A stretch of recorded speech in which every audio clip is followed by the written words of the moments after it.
I was the eldest son and the next heir of the Perdium, uncontrollable by nature with a temperament so terrible that I pushed away those dear to me. I was a man driven by pleasure and the desires of my heart, with no understanding of the consequences it brought. But even so, even the softest clay doesn't stay that way forever. Life has a way of hardening it into steel, producing the absolute opposite and leaving no trace of the past. And now, before me, was the renowned #1 strongest knight of the North, Jurgen, on his knees, blood oozing down as life seemed to slip away with every passing second. "Do you like it?" I taunted. "How can a man who honed his skills and power accept being taken down by someone like me? Someone known as the useless eldest son of County Perdium?" I added that I knew all of his plans before they even manifested. Not only that, I also knew how many there were, who the spies were, and where the reinforcements were. I knew everything from the beginning. Jurgen didn't understand how I knew, as he had hidden his ace card well. Like a wild beast, he cried out my name, unable to accept the situation before him. I never knew my foot size, so I imprinted my boot onto his face. "Just die. I'll take the measurement later. Try invading as much as you want. It won't matter because all your plans are known to me." Several days later. But my reign didn't last much longer, as there's always a bigger creature. My blade was knocked out of my hands, my body aching all over. It seemed I had reached my limit as my wounds reopened, the pain piercing through me like a bolt of lightning. "So this is how it ends for you, Gilsan Perdium, the mighty mercenary king, and one among the 7 strongest men on the continent. But this will finally come to an end. This man is Idun, one among the 7 strongest noble knights in the continent. Any last words, mercenary king?" "First of all," I replied, "you look like a femboy. Shit, I thought they made boys into men. Guess you had Big J Epstein as your captain and Diddy as your trainer." Damn! "Even so, you disgusting people stopped me from my revenge. How insulting. Despite dying on your feet, I didn't expect the useless eldest son of the fallen County Perdium household to be such a menace at this level. You left home after your sister died." This caught me by surprise. I asked how he knew, considering he was from a different kingdom. "Of course I know, because I've worked my ass off for years to track you down. We are the ones who worked with the Delphine household to take you down, to bring your Perdium family down." This shocked me. I didn't expect other people to be working against my family besides the Delphine household. "There's no need to explain it further. You're already a dead man. Just accept your fate, Perdium." My body shook violently with rage and hatred. "I will never forgive you all. Let the world bear witness to my hate." This scene didn't seem to please Idun at all. He looked at me with disgust. And with a precise slash, he beheaded me. Red splattered everywhere. A year ago, in the Lithuania kingdom, I woke up, shocked by what had just happened. I was still alive, touching my neck. It didn't make sense. A while ago, I'd been decapitated by Idun, yet I was alive, my head still attached to my shoulders. Gilsan Perdium wondered if he was hallucinating. He seemed younger. Looking around, he wondered if he had been taken captive and was being used as a lab rat. "Young master," a voice called out from the tent, alerting Gilsan as a young man walked in. "Please, young master, I know you are awake." It was Perdium's soldier, Ricardo. Ricardo was terrified and shaken as a sword was held to his throat. "I'll let you leave if you answer my question," Gilsan said, oozing with immense bloodlust. "You may get out alive, or maybe not." Young master? Don't you think this is crossing the line? A no is a no. What's this guy's reaction? I'm threatening him right now. I'm a fucking mercenary king. The fuck you mean, nah, Gilsan was puzzled by the situation. Ricardo took the chance and freed himself, informing Gilsan that he must have been tired after throwing a tantrum, then later fell asleep. "What? I did?" Gilsan was surprised by Ricardo's words. "Did you forget everything? Just after having a nap, you were throwing a tantrum about how you were going to command the group against the orcs." Nothing made sense to Gilsan, as he wondered what kind of nonsense Ricardo was spouting. Ricardo didn't mind Gilsan's confusion. He told him the soldiers were waiting, so he needed to pack his things. Still unaware of the situation and trying to understand what was happening, Gilsan listened as Ricardo, displeased and assuming he was faking, told him they were heading to the Perdium estate. That word, one Gilson had long forgotten, shocked him. He couldn't believe what he had just heard. He told Ricardo to repeat his words because it all felt like a dream. Perdium, he uttered in a weak but shocked tone. Do you mean the fallen Perdium estate? As Gilson walked out of the tent and looked toward the Perdium estate, he couldn't believe his eyes. It was really there. He didn't understand how it still existed, as he remembered it becoming ashes back then. Did you have a terrible nightmare or something? Calling your household a fallen one could get you kicked out if the Count hears that. This has to be the last moments where your life flashes through your eyes before you die. I need to wake my stupid ass up. But with a sharp pinch, he felt pain and understood he wasn't visiting his ancestors. Everything felt real. Gilsan began to piece everything together. His young face, the Perdium estate in its original state. That could only mean one thing. He may have actually traveled back in time. Recalling how my younger self hated this household, I remembered the immaturity I developed from feeling inferior to others. It made me cause trouble, and as time passed, most people in the household avoided me. Unable to face the criticism against me, I ran away from home several years later. That annoying brat who left home became a mercenary. No, not just any mercenary, but a mercenary king. I survived countless battles, built up my skills, and made a name for myself. I returned to Perdium County in order to make up for my mistakes, but the place I once called home, my esteemed household, had been crushed to dust when I arrived. I had lost everything, but fate gave me another chance. It was still here. Everything I had lost was still here. The joy and excitement were so intense I could drop an album right now. Shit, I might even be Michael Jackson at this point, but I needed to calm down. It was too early to rejoice. Ah, yes, this esteemed gentleman said we were here to raid orcs. I was surprised they actually followed my instructions, considering I was reasoning with a single % of my brain powered by tomfoolery, but I still couldn't forget that day. This was the day most people in the raid squad died in my past life. I had followed through with the orc raid just to make a name for myself. The report stated there were only 3 orcs, and my ignorance for fame made me assume it would be easy enough, even for someone like me with 0 experience as a commander. But when we arrived, there were more than 20 orcs. Almost all of us ended up dying because I had been stubborn and wanted to command the squad. But this time it should be doable. Those orcs didn't seem to have strategy. The problem was whether these guys could trust me. They all thought I was a useless bastard. As the narrator, let's agree to agree. This man's past life self was a little toe rag and wasn't worth trusting. But even if you know everything that's going to happen, not everything goes the way you want. Destruction and chaos erupted as a watchtower was thrown into the camp with great force. It's the orcs! The orcs are here! The orcs charged like raging bulls, showing no signs of stopping, using brute strength to break through the defenses. I was surprised by their sudden arrival, wondering if this had also happened in my past life. They broke through the defenses and caused chaos with no sign of slowing down. Get into formation. Don't panic. Get into defense formation. It was Skoven, the raid squad commander. Soldiers were swatted away like flies before they could even get into position. Damn it. We let our guard down, getting ambushed when we weren't prepared at all. Skoven realized there were far more orcs than reported. He knew that at this rate they were all going to die. Commander! A piercing voice called out to Skoven, getting his attention. When it alerted him to look behind him, he knew he had no chance of surviving. His reaction would be too late to block or avoid the attack. A hand suddenly reached out, catching Skoven by surprise, as I pushed him out of harm's way. This shocked the raid commander.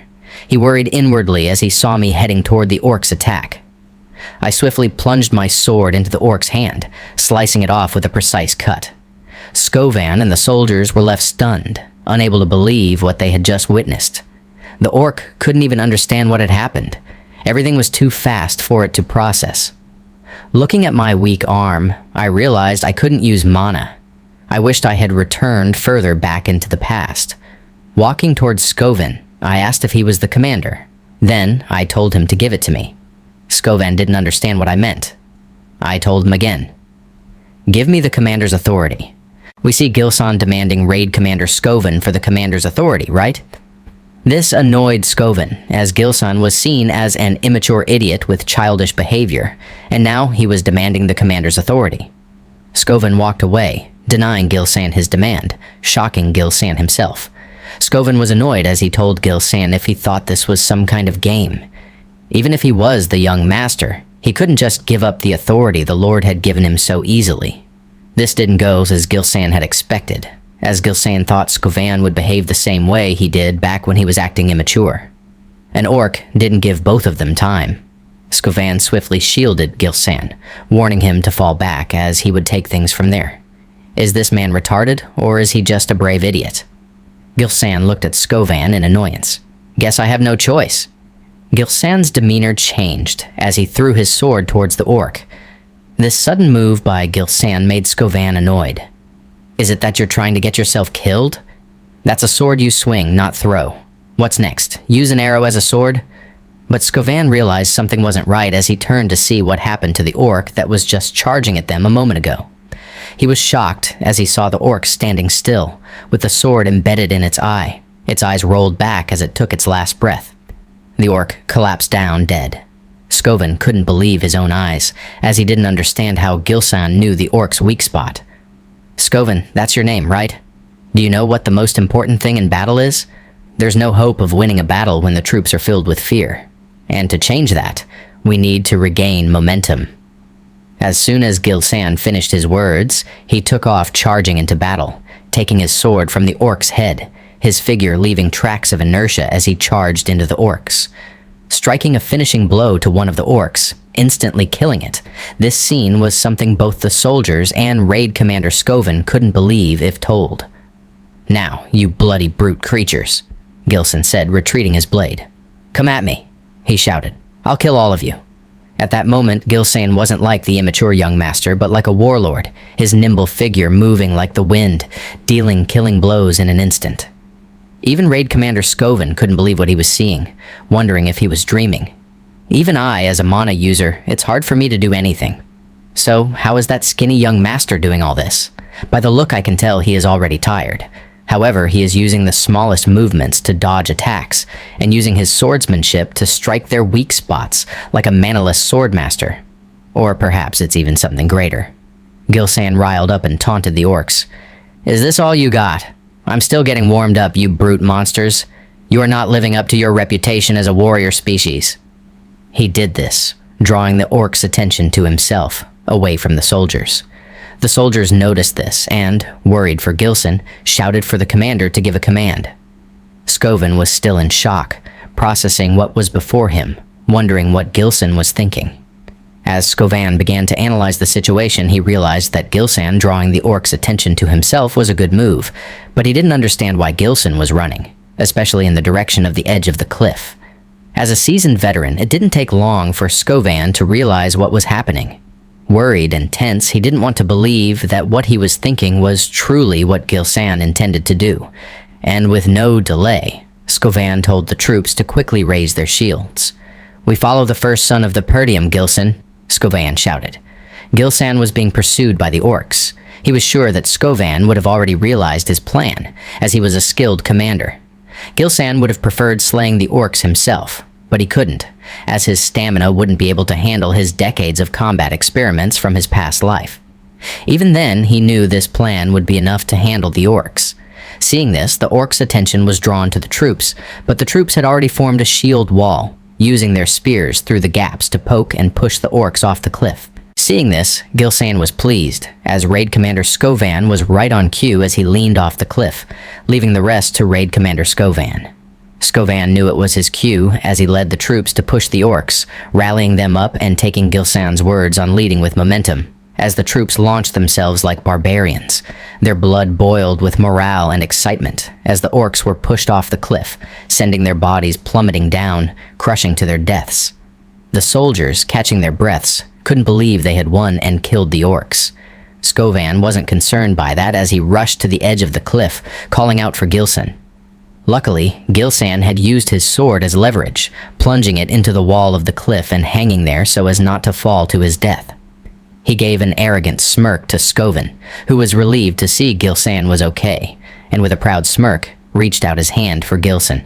But even so, Gilsan's body had reached its limit and he was exhausted, telling Scoven he couldn't hold on as he fell off the cliff. This scene made the hearts of the soldiers and Scoven drop. "Young master!" Their voices were heard as they yelled. Many hours later. "Appa!" A young girl's voice was heard calling out. "Elena!" Gilsan called out to the voice as memories of his past life surfaced. He recalled a sad Elena, asking if mother was gone, another fragment of Elena cheerfully thanking him, and another memory fragment of Elena with hate towards him, blaming and cursing Gilsan, asking him what his problem was. Turning to leave, she called him the worst elder brother. As Gilsan saw this memory, he began to wonder if these were his memories of Elena. Out of the blue, a hand reached out, calling, "Appa, let's go together." It was a young and timid Elena. This jolted Gilsan awake as he realized he was not at the camp. He realized he survived and they managed to save him. He wondered if it was a dream. Then all the pain and muscle aches came flowing through his body. "My entire body hurts. It must be the consequences of pushing my body to the limit." The door opened. "Young master?" A voice called for Gilsan. "You are awake." Gilsan was surprised to see who it was as he recognized her as Belinda. "Do you know how worried I was? Didn't I tell you? You should let the soldiers handle the orcs."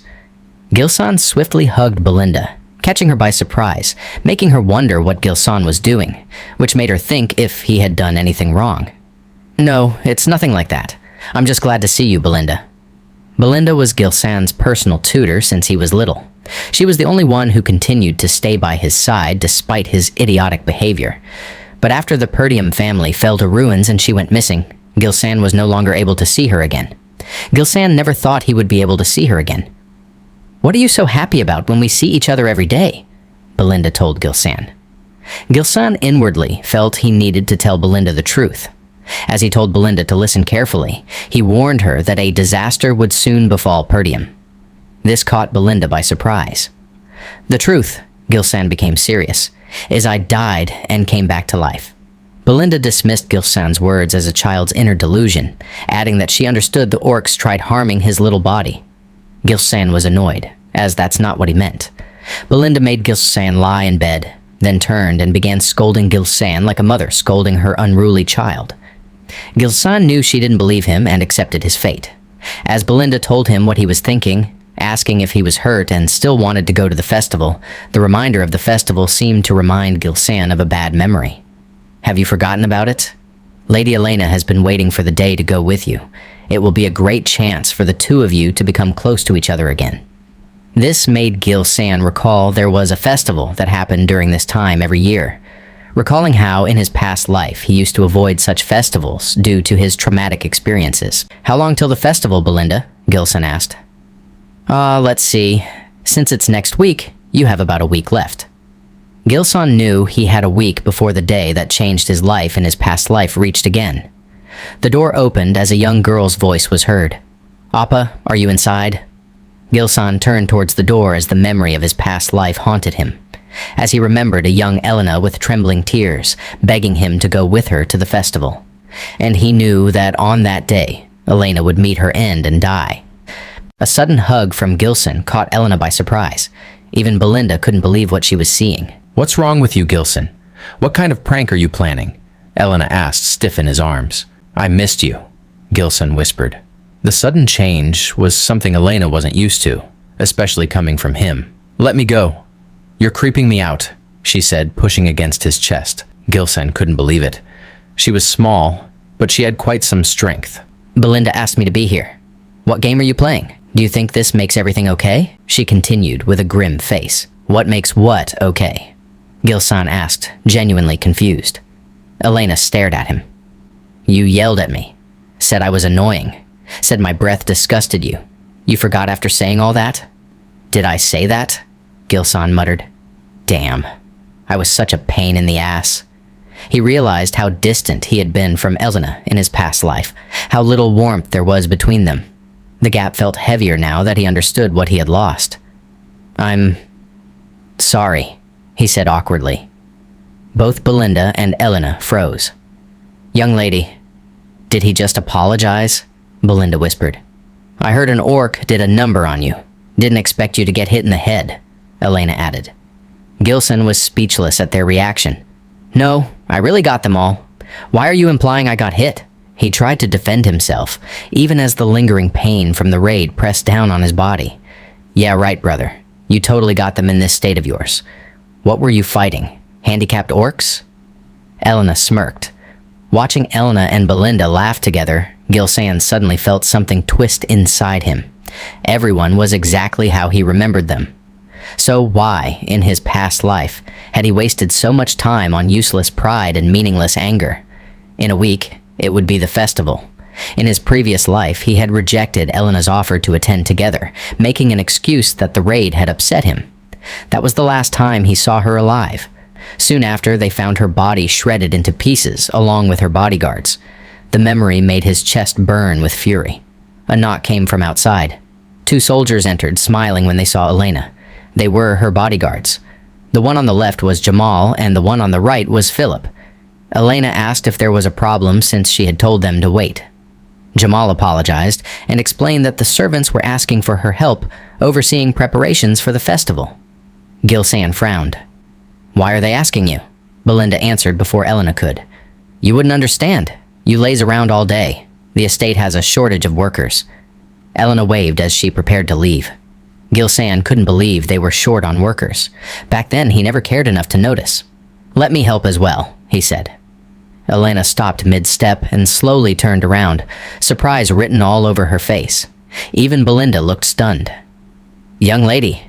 "He volunteered," Belinda said. "Do you really think the orcs hit his head?" Elena added, "despite it looking hard as steel?" Later that day, preparations were in full swing. Gilsan insisted he would help, while Elena kept telling him to go away because people would be scared to work with him. The servants looked uncomfortable, unsure how to react. Elena gave him a rugby-face slam of rejection. "Is this how you treat someone trying to help?" Gilsan asked. "The best way you can help," Elena replied bluntly, "is by not being here and staying out of trouble." Gilsan remembered something chilling. In his past life, Elena's body had been found near the stalls around the festival grounds. Someone must have lured her there or moved her afterward. To prevent that, he needed to understand every corner of the estate. "Gilsan, my young master." He turned toward the familiar voice. Old man Fergus hurried over, slightly out of breath, tears forming in his eyes as he confirmed Gilsan was safe. He had rushed here after hearing about the orc raid. Gilsan felt awkward. He didn't want to talk about it. "Good timing," Elena said. "Old man, please take him back to his room. He's been acting weird since waking up." Gilsan clicked his tongue, annoyed that his old reputation was getting in the way again. Still, he knew it couldn't be fixed overnight. "Old man Fergus," Gilsan said, "take me to the abandoned training field." Fergus hesitated. "For what reason, young master?" "To train." Fergus blinked. "What kind of orcs did you encounter? Perhaps we should have kept one. They seem to bring good discipline." "This way, young master," Fergus finally said, leading him. Gilsan was surprised. The training field was in far better condition than he expected. It was the perfect place. Even in his past life as a mercenary king, he had never owned something like this. Fergus explained it had always been maintained in case he ever decided to use it. "Whatever you're going through, young master, it's just a phase." Gilsan paused. Even in his past life, had Fergus thought the same? He stopped himself. He wasn't a mercenary king here. "Dying really felt like shit," Gilsan muttered. "Pardon? You're speaking as if you've experienced life and death," Fergus said carefully. "As expected, you're sharp. I did. I died. And resurrected." Fergus stared at him. "Young master, have you started drinking alcohol and sniffing donkey balls? That is a drug the illiterate use. Please abstain and save the little working mind you have." Damn! Gilsan sighed. "You can head back. I'm going to start training." Fergus bowed and left. Alone, Gilsan clenched his fists. In his past life, he treated everyone like enemies. He had been short-sighted. 1 week. That's all I have. Back then, it was discovered that a neighboring lord was behind Elena's death. That incident dragged the Perdium estate into war and ultimately led to its downfall. Elena's death was the starting point of everything collapsing. This time, he would change it. First, he needed a stronger physique, annoying given the lack of time. But at least he could control mana. Mana was a supernatural force that allowed humans to break their limits. People said sensing and absorbing it was the hardest part. For Gilsun, it was easy. He had done it countless times on chaotic battlefields. He connected the mana particles floating in the air, bundling them together like spinning a spool. For someone who had experienced tens of thousands of battles, creating a mana core was simple. But that wasn't what made him one of the 7 strongest. In his past life, he found a half-burned magic book. From it, he learned something forbidden. Humans naturally possess 1 mana core. He created a second, then a third. He linked them into a connected mesh, forming explosive output. Impurities burst out of his body. He vomited a pool of red juice. 3 cores. That was his limit. The technique granted overwhelming power for a short time, but consumed an absurd amount of mana. That was why he lost to Idun. Idun had brought an entire night order. When Gilsan ran out of mana, the battle turned. Even then, he forced a stalemate. He would have won. The method was unstable, but it was enough for the early stages.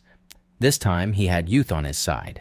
Even the bastard behind House Delphine who helped destroy the county would not escape. None of them would. 1 week later, on the day of the festival, Gilsan prepared himself and walked toward the grounds. Elena looked surprised. "Wow, you really came. What happened to you?" "I came. Deal with it," Gilsan replied. "You've been acting really well lately. Did the orcs hit you that hard?" "First of all, I was the one doing the beating. Second, I'm second in line." "Can I train, you little bubblehead?" he said, embarrassed. "You didn't care before," she said suspiciously. "You were the one who said Dad was annoying and that you wished you were Lord already." Her words pierced him. "Anyway," Elena said happily, walking ahead, "I like the way things are now. It seems like the old you is finally back." Those words made him realize something. His changed actions were already affecting the future. Belinda quietly warned Elena's guards to keep an eye on Gilsun so he wouldn't cause trouble with so many visitors around. The general flow of events might remain the same, but small changes could shift everything. My greatest weapon isn't just my 3 mana cores, it's information from the future. I need to respond perfectly. Elena dragged him excitedly from stall to stall. Gilsun didn't resist, but his eyes scanned constantly, sharp and alert. Many hours later. Eventually, Elena grew tired. "It feels repetitive every year." The festival was almost over. Nothing had happened. Had the future changed because he was here? "Do you want to check out other areas too?" a voice suggested. Gilsan immediately became alert. It was Jamal. "According to a friend of mine, there are new events elsewhere," Jamal continued. Elena's eyes lit up, and she happily agreed. Gilsan's gaze darkened. "So it was you two? The traitors of our house? Jamal and Philip?" Gilsan followed as Jamal shouted they had arrived. It was a dead end with no one around. Looking around, Elena was disappointed at how dirty the place was, even comparing the place to being cleaner than Gilsan's room. Jamal told Elena that his shower people would be there soon. "Don't make me laugh, Jamal. No one would want to perform in a place like this." Gilsan's suspicion was confirmed. This may seem like a simple deserted street at first sight. Realizing the placement of the obstacle blocking all other routes, Gilsan knew they had made preparations in advance. Before he could continue to analyze, he was yoinked away by Elena, telling him they should go. "Young lady, don't you think we should see the show since we are here?" Jamal called out, trying to comfort Elena. Elena refused, as she didn't want to watch any shows in an area like this. "Do you work out or something, Elena? 'Cause damn, why the fuck are you this fucking strong?" Philip blocked Elena's pathway, his face distorted with disgust and anger, telling Elena they should wait a little more. Elena's instincts warned her of danger as she cautiously called out Philip. Elena realized both Philip and Jamal were acting quite strange, asking them what was the matter with them today. "Oh my, I didn't mean to scare you," Philip answered as his demeanor did a 180 as he continued. "It's just that a reasonable request came in." This made Elena shaken within as footsteps were heard approaching, as three figures dripped out looking as if they had come from the Prada fashion show. "As expected, your work process is clean," the leader of the Prada people said. "I call these three the Prada group. This Prada leader was called Frank." Jamal happily told Frank they had brought Elena as promised, and they wanted to close their deal. Frank, the Prada drip nigger, noticed Gilson, asking Philip if he had called requesting Gilson to be there. Philip, greed having taken over him and losing his composure, offered Gilson for free, claiming our boy followed them foolishly. "First of all, Jamal, you uncircumcised son of a bitch. I am not foolish," Gilsan said as he continued. "Two, you fucking half-assed humans sold us for silver, bitch. Am I not that valuable that is silver? Three, do you really think you can get away with what you are doing? Nigger, fuck you, you useless son of the estate. Gilsan, shut up and pray your last words." "We just need to run away," Jamal said as he continued telling Gilsan they were just sick and tired of the Pendrium estate with the impoverished land tormented by the barbarians anyway. Philip added that he was sure they weren't the only ones leaving this forsaken land. In half of a blink, Gilsan had already cut down Jamal before he could finish his words. "Nigger, talk too much, and I had warned you you are not getting away, as your death was already made." Jamal, before he could finish his words, red juice splashed all over. Elena, Philip, and Frank had just realized that Jamal had been instantly one-shotted in a second, with no chance to understand what happened. At least those who leave the Pendrium estate never sold us out. The young useless cub had finally shown its claws, and like a predator hungry to hunt, turned and warned Philip not to be an idiot. Philip was in panic as he quickly used Elena as a body shield, shouting at Gilsan in disbelief that a knight like Philip had lost to a brat like him. Before this nigger could continue, Gilsan had trick shot him with a sword straight in the head. "Son of a bitch, shit. I had gambled the wrong side. I am a disgrace to all gamblers." You're goddamn right. Elena quickly hugged Gilsan in fear as our boy had finally shown his fangs. "Are you sure that's the eldest son of Pendrium?" the left Prada person said, as the other added, he thought he never had any real experience or fundamental training.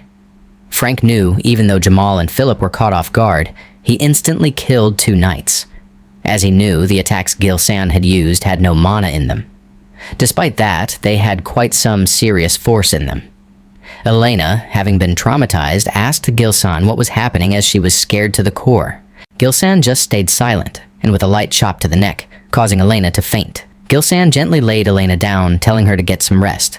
"Thank you," cutting the work in half. "Eldest son of Pendrium," Frank said, walking towards Gilsan. "Have you been hiding your skills?" he asked. "What does that have to matter to a dead person?" Gilsan talked back, as he knew it was only three of them. Assessing the two beside Frank were not a threat, but Frank himself was exuding an amount of mana on a different level. Gilsan knew he had to end things quickly as threads formed on his arms. "Let me ask you one thing, you fucking Prada/Vogue fanatics, whose request was this from?" "Is there need for a dead man to know that?" Frank replied. "It's surprising that a walking corpse with no life is calling me a dead man." "I knew you won't answer me no matter," Gilsan answered. "You'll want to spill it soon enough anyway." "Should we sever his head?" one of the men asked Frank, which he declined, telling the man Gilsan should be captured alive and break every limb in his body so that he can't help but go mad so much that I want to hear your screams. Beautiful. Frank commanded his boys to charge as they instantly attacked Gilsan. Gilsan reached out for a candle, instantly throwing it between the two Prada niggerins. "Did this motherfucker just bring a candle to a sword fight?" wondered one of the masked figures, as it hit him that the candle had been split at an instant as "Such shallow tricks won't work on me," said the other masked figure as he closed the distance, swinging his blade, which was blocked by Gilsan. As Gilsan's eyes were devoid of emotion, he used his right hand to lock the masked guy's hand, and Gilsan snatched the masked man's blade, catching the masked man by surprise. Gilsan didn't give him any chance and instantly decapitated the masked man. Before he could catch his breath, Gilsan sensed an attack coming in, instantly blocking Frank's attack, which surprised Frank as he didn't believe Gilsan was able to block his attack at that position as his attack was timed, perfectly sneaked in. As Gil-san twisted his body, not wasting time, he closed in an upper slashed with devastating force, which instantly sliced Frank's neck. The slash was so precise, even slashing through the man's what the fuck you call this shit wood cigarette. Yes, slashing through his wood cigarette. Gil-san, like an eagle, sensed another of Frank's attacks come crushing down at Gil-san as he easily blocked the attack. I'm surprised. If I was lacking in mana, I could have been decapitated by that attack of yours. Gil-san thought. How did he survive the strike to the neck? Gil-san pondered if Frank had focused his mana around his neck to reduce the damage. I have no clue how you learned such a strange swordsmanship at that age, but you shall meet your end right here.